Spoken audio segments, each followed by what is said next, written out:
tried to say I'm sorry. I really miss the glory. Your wicked ways got me lying down the wicked road.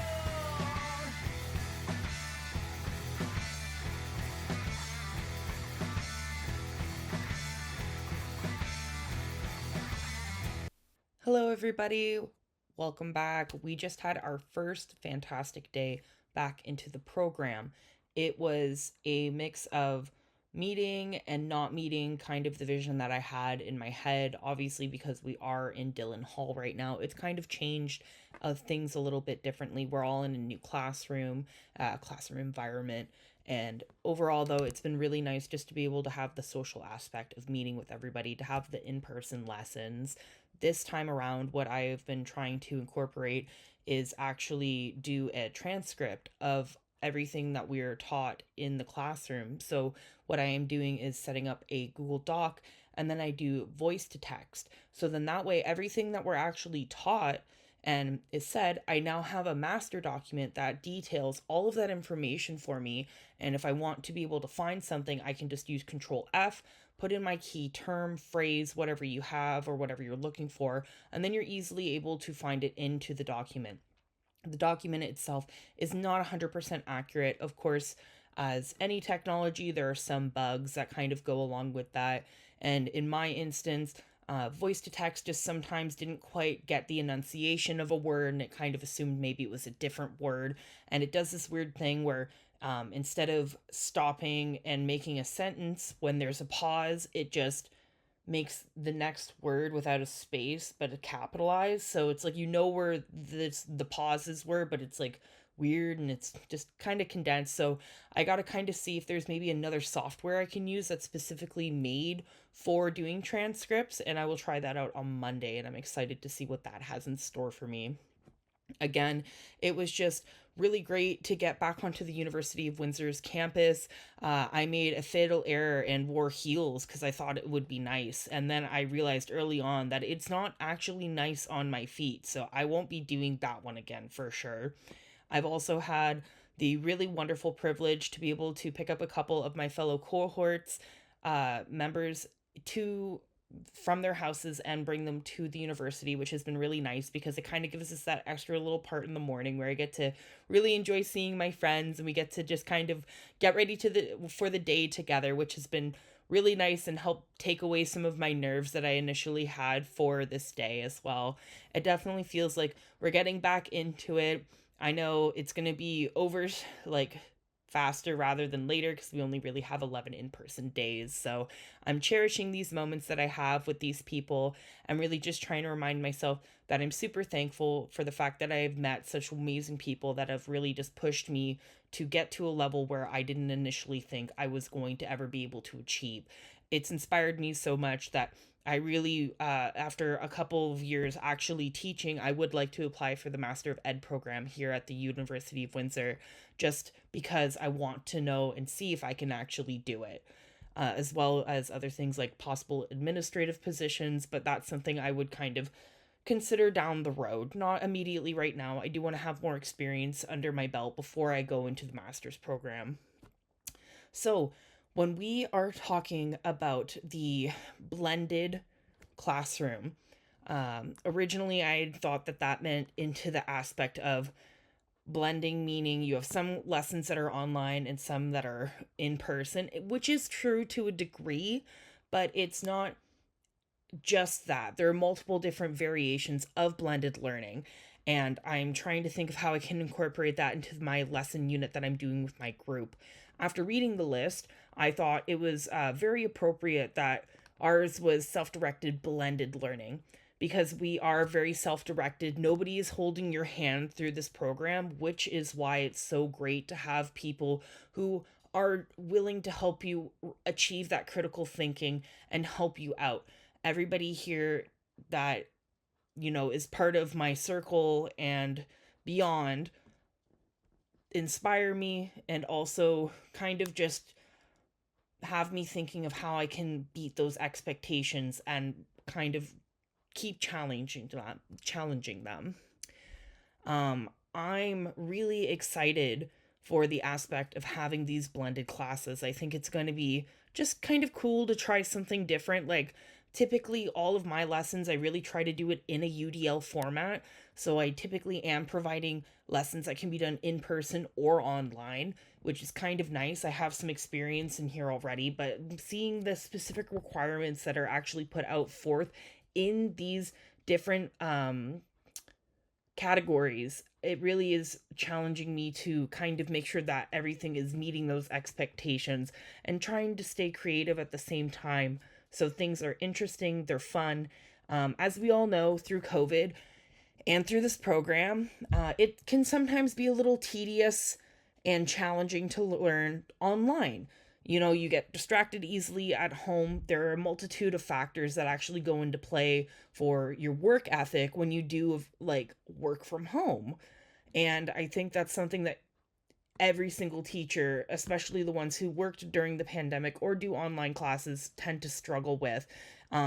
It's easy to tell kids to put comments on discussion posts, but as it proved today, there's just something different that really resonates with meeting in person and being able to have that like spiritual experience. I would put it in a lack for better words.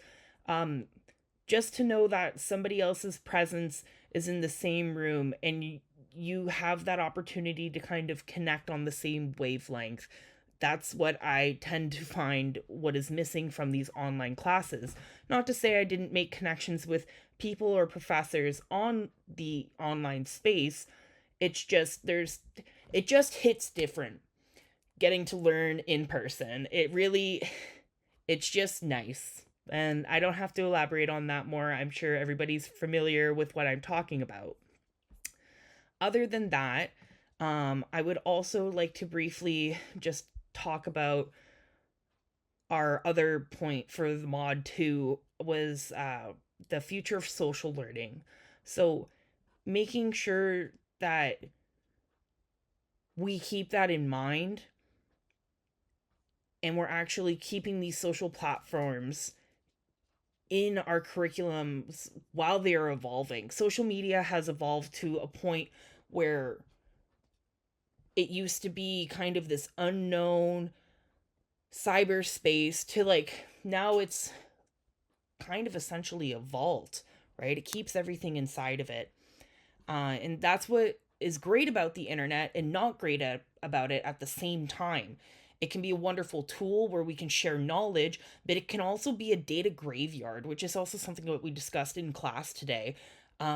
With all of this wonderful abundance of knowledge, there's also a wonderful abundance of things that don't need to take up space, as I'm, kind of ironically going through right now physically as well.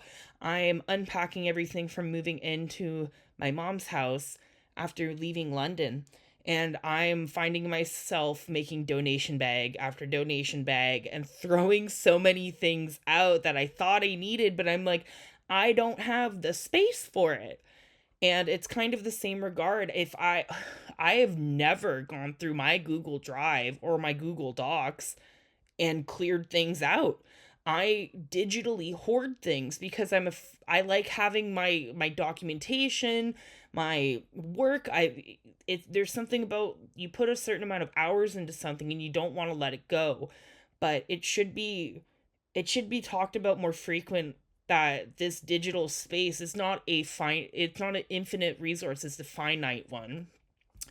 And furthermore, I just want to be more cognitive of that in the future and try and keep my organizational standards a little bit higher for my digital space and environmental impact in that regard. And go through, talk to me August 22nd, and I'll get started on that. But as of right now, they can stay there for a little longer. Finally, I'd like to wrap this up with the notion of empathy, what we talked about also in the classroom. Empathy is a wonderful concept of being able to realize that things are not directed about yourself. There are 7 billion people on this planet. Not every single thing can be about you. Some people might beg to differ and argue that fact, but that is their prerogative. Personally speaking, I used to be a very defensive person. I took things quite personally. And having empathy is also part of kind of letting that go, because you realize not everything is about you, and maybe somebody else needed that, which we also talked about in class. And I really liked the way that that was phrased in that structure. To me, empathy is the human thing to do. I'm a very empathetic person. I love helping others. We also talked about how people can get almost like an adrenaline rush from doing that and helping others, but how there's also the potential of burning yourself out in the process, because you cannot pour and give from an empty cup kind of analogy. And I do agree on all of those aspects. And as somebody who cares about the people in my life and people I may not even know, it's something that innately resonates with me and rings true, to just be kind to other people. And sometimes, maybe when somebody cuts me off in traffic, I'm not always thinking that right away, I will not lie. But nonetheless, it's something to be mindful of in the future. And just it's a different case with my students. I seem to have an endless fountain of patience for my students, because it's like they're my students. It's almost like they're my kids.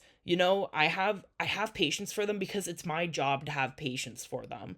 And they're figuring it out. High school is a tough time, and a lot of kids are dealing with more than just surface level things that some other high school students may possibly be going through. It's not a comparative race. High school's tough. There's a lot of emotions, there's a lot of turmoil, there's a lot of life events probably happening within these students and children's lives. So just taking the time to remember when people were kind to you and offered you that empathy, and how it really gave you a safe space to be able to feel the feelings that you needed to feel, to be able to say the things you needed to get off your chest, is extremely important. And other than that, I'm looking very much forward to seeing everybody on Monday. I am going to be having kind like a semi exciting weekend. I'm going to be helping my grandparents take out a rotting fence that's been there for about 30 years. That's going to be fun. But then I'm going to see people in the program and some of my homies, and which are also both. But I'm very excited about that, and I hope you all have a wonderful weekend. See ya.